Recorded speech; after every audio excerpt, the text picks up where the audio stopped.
Muy buenas tardes. Mire, sí, nada más para comentarle, ya como usted puede ver, ya tengo aquí instalado el estéreo.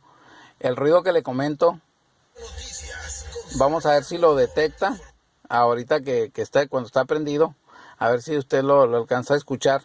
Es un ruido que hace cuando está encendido el motor. Y me comenta el técnico que es defecto de fábrica. Mire, voy a encender el motor.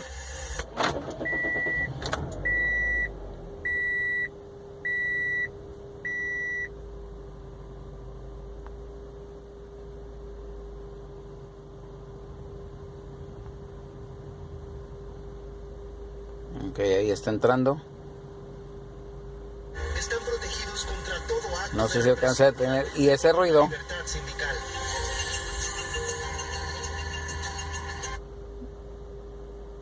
Cercanía y resultados. conforme acelero,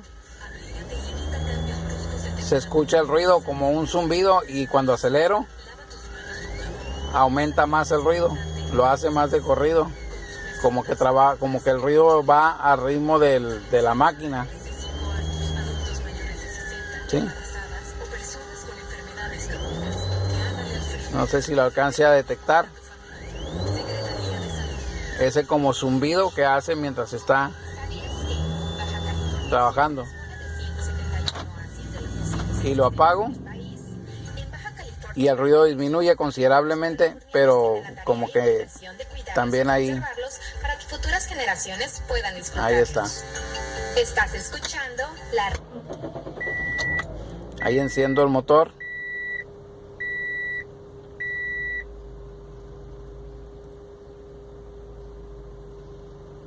Se reinicia.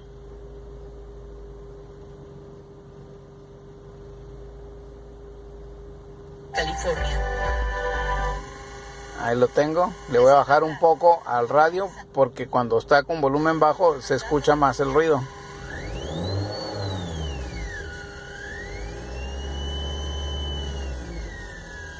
Ok. Así es, a ver si lo alcanzo a escuchar.